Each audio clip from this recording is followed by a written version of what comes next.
This isn't a motivational audio. This audio is for those moments when your heart is breaking, when you're going through rocky, bottom-hitting phases in life. Because the truth is, the sun rises and sets, flowers bloom and then wither. And no matter how good, how positive, how brilliant you are, there will be times when you're tired, when you're sad, and when you just can't keep strong anymore. Even the happiest people I've ever known will still feel tired, sad, hurt, wounded. They will still shed tears, and there will be days when they wake up wanting to do nothing, not knowing what to do. Chloe made this audio for you to understand that whether it's you, me, or anyone else, we are all human and we are all the same. Just because I share positive things doesn't mean I don't have my own moments of instability. Last week, I didn't release any audio because I also hit rock bottom. I was tired, and I didn't want to do anything at all. And I allowed myself to be tired, to hurt, to be sad, and to cry. There were even moments when I felt a little guilty for not consistently releasing audio, for not bringing positive energy to you all. But fortunately, I have wonderful friends who helped me remember that the woman I want to become isn't someone who is always cheerful and positive, only bringing joy to others. Instead, she is someone who is truly comfortable, compassionate, and embraces all her own emotions, truly accepting herself and loving herself not only when she's happy and beautiful, but also when she's confused, scared, and uncertain. I believe that if we know how to grieve properly, we can gain many valuable lessons, cultivate self-confidence, courage, and connect more deeply with ourselves, instead of avoiding, fearing, and losing connection with who we truly are. In English, there's the word grief, which roughly translates to a profound sadness or loss, often used in the context of losing a very close person. This is a healthy psychological response to a loss. In other words, you will experience this feeling when there are changes you didn't want, but they happened. When someone leaves your life, when someone decides they no longer want to be with you and breaks up. When your parents divorce or you get divorced yourself. When a beloved pet passes away or gets lost. When you lose hope, when you lose a version of yourself, or simply a transitional phase that you're not ready to let go of, we call it trauma, but behind it is grief. A deep, profound loss. You hurt because you lost someone you might never see again. You hurt because you lost a future you thought you would share with them. It's the feeling of having to embrace a future you hadn't envisioned today and might not be ready to start today. This pain isn't just limited to romantic love. It encompasses all the things and people you have loved, will love, and cherish in life. Grief is a very natural emotion. It only becomes negative when we deny it, when we label it as ugly, or when we try to suppress it to appear okay. And we often tend to get caught up in our thoughts. Oh, the pain I'm going through is nothing compared to others. They suffer so much more than me.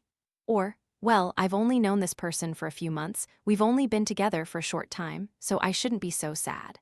When we compare our pain to others, we get caught up in the thoughts in our heads. But the problem isn't in your head, it's in a wounded heart, and that's where we need to be present. The first time I heard that phrase, the problem isn't in your mind, it's in a wounded heart, I cried so much, because I felt like I had been checkmated. I felt all my sorrows, old and new, simultaneously resurface at that moment. And as humans, everyone has forgotten sorrows waiting to be remembered by you. And I want to invite you right now to listen to your heart and see what sorrow you have overlooked, what you haven't truly been present for and fully felt. Perhaps it was yesterday, a week ago, a year ago, or 30 years ago. Do you know that when buffaloes sense an approaching storm, they proactively walk towards the eye of the storm? Because that's the fastest way to get through it. But we humans tend to constantly avoid the storm whenever it approaches. And because of that, the storm is always there. Because we haven't dared to step through it, and we numb our emotions as a way to avoid the storm through food, sweets, bubble tea, snacks, or shopping, binge-watching shows, overworking, constantly being in relationships, or even activities that seem healthy like continuous travel. Exercising to the point of exhaustion, to the point of injury, these are all ways people run away from this pain of loss. There's one thing I want you to distinguish. Negativity is not emotions like sadness, pain, disappointment. Negativity is when you run away from your true inner feelings. Negativity is when you live in resentment, resenting yourself, resenting others, even resenting the emotions you have within, or when you force yourself to be okay when you're not okay. Or when you constantly chew on, Rehash these emotions for a prolonged period without making specific, practical changes to improve yourself, so that your future can be better. That is when it becomes negative. In other words, feeling sad isn't negative, but pretending not to be sad * is negative. Even now, I still have emotions I need to feel daily, not just from years ago, but recently too. And there's a saying that deeply resonated with me. Anger is just a shield for pain. And we need to understand what pain lies behind that indignation, that anger. Behind the anger you're feeling, what are you truly hurting about? Perhaps it's how the two of you ended things, or when you were betrayed, or something someone once said or did to you. Behind that frustration, what is the pain you are truly holding? I know that behind all the indignation, all the resentment, there's a profound sadness in my heart. There are storms I'm brave enough to walk through, and there are still storms that make me curl up. And I often fear that if I allow myself to cry now, I'll never be able to stop.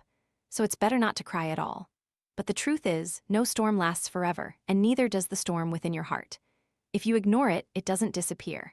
It merely hides and resurfaces in other forms like anxiety, depression, fear, avoidance behaviors, or even intentionally or unintentionally harming others. Right now, be present for yourself. Pay attention, be mindful of your emotions. Be the compassionate, wise, patient mother you always wished you had when you were scared and sad as a child. What did you want your mother to do, to say then? Do that for yourself right now. All that you are feeling is valid and has its value, and it has the right to be here in your body, in your heart. No emotion is excessive, too much, or too sensitive. You absolutely have the right to feel all these sensations. And feeling sorry for yourself is also a very natural and normal feeling. And once again, feeling sorry for yourself isn't a negative feeling. It only becomes negative when you dwell on this feeling for too long and do nothing to change, turning yourself into a victim. But if you truly feel this emotion deeply, then that is the motivation for you to change, to act. Because when you truly feel enough compassion for yourself, you won't be able to bear your own suffering and pain like this forever. That is the power of love, of presence. Have you ever had someone truly listen to you, truly understand you, and just be present with you without offering any advice or opinions? In that moment, you feel accepted, liberated, and motivated to act differently. And what if you could do that for yourself? Become that gentle, compassionate, and wise parent you always wanted, and embrace yourself, embrace this pain. No one abandons themselves as much as we do ourselves. Every time we judge, criticize, blame ourselves, say we're bad, say we don't deserve something, don't deserve to be loved, don't deserve this quality relationship. When we don't stand up for ourselves, when we don't truly acknowledge our pain, those are the times we abandon ourselves. And no one can embrace and be there and love you as much as you can for yourself. Feeling grief means you are being true to yourself. Feeling negative means you are not allowing yourself to be true to your emotions. And sometimes, we can borrow the voices of friends, teachers, or anyone whose voice makes us feel loved, contained very different from the voice in our own head. So I will use that voice to speak loving words to myself, to embrace myself, to soothe myself. I know feeling these emotions can be very scary at first, and I know growing up can also be very scary.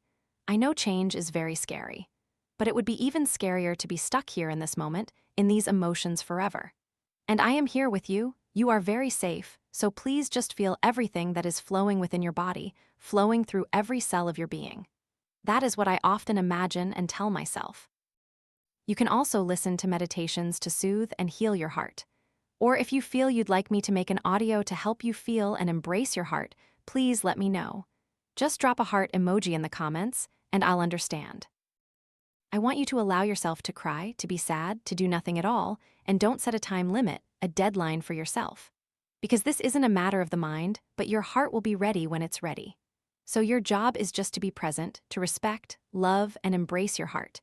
There are so many forgotten sorrows from so long ago that you can't possibly release them all in a day or two. So just be patient with yourself. And remember, no storm lasts forever. When you feel like crying, tired, or empty, stop for a moment, close your eyes, and ask yourself, what is this emotion? What am I feeling? As if you're talking to that emotion. When you name emotions like sadness, loneliness, regret, envy, fear, this will help soothe your nervous system. An emotion that is named will no longer panic in the dark. You can write them down. This is a method I find very effective and helps me gain so much clarity. Write down your sorrows. No need to correct, no need for right or wrong, just let it flow. Open a page, open a notebook, write anything you're thinking, you're feeling. No need for perfect grammar, no need to be positive, just be honest and write as if no one will ever read it, so your heart can open, can breathe just right. Okay? Allow yourself to be as real as possible. No one will judge you. I certainly won't judge you, I will be here with you. You can listen to this audio repeatedly, crying and writing at the same time. I am truly present here, feeling you and loving you very much. And there will be times when you feel like you've written, but there's still a feeling of something stuck inside you. You feel tired, you feel stressed. Instead of continuing to write or having repetitive thoughts in your head, try spending 10 minutes, even 5 minutes is fine, walking outdoors. Or if you feel you can't go outside, just walking around your room is already very good. And gradually, as you feel better internally when you can step outside, allow yourself to go out to hear the wind, to see the clouds drift by, or simply sit in the sunlight. Sunlight will help you relax and reconnect with the feeling of peace in your body. And if possible, walk barefoot to ground yourself, so your energy can rebalance, and you can feel the support, the love from Mother Earth, always here with you in every step. Even your most trembling steps as you slowly try to stand up and walk again, all are always enveloped in love. And perhaps some of you are wondering why I didn't make a video with visuals for this audio. Well, I did think about it, but somehow, my heart kept thinking about it and felt it still wanted to be just audio.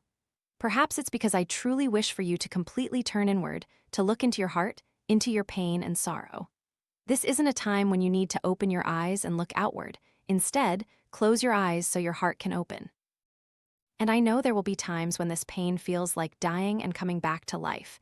And indeed, you are dying so that you can live again. You are being reborn as a new version of yourself. And that is also a part of the journey to becoming your most beautiful self. It's not always just positive, good things. Sometimes, for your heart to open wider, to hold more love, your heart needs to break, needs to shatter. The process of feeling and releasing these emotions isn't negative, nor is it about solving a problem. These are simply emotions that have needed to be felt and released for a very long time. But for many reasons, we have forgotten them, avoided them, and now it's time for them to be released. Because you yourself need to be liberated, because you deserve a more peaceful, better life, to be more truly yourself. Because the most beautiful version of you isn't just the happiest, most positive version, but the most authentic version. One day, the smile on your lips will not just be a smile of joy, but a smile that comes from peace, from your deepest experience. Because you know that no matter what storm comes, no matter what emotion, you can still embrace, accept, and love each emotion as your own children. That is a smile stemming from unconditional love. And that love is already within you. Allow yourself to be here with yourself. Simply be yourself. I love you very much. I love you very much. Thank you for taking the time to listen, to be here with yourself. And remember, where there is love, there is transformation, and you are love.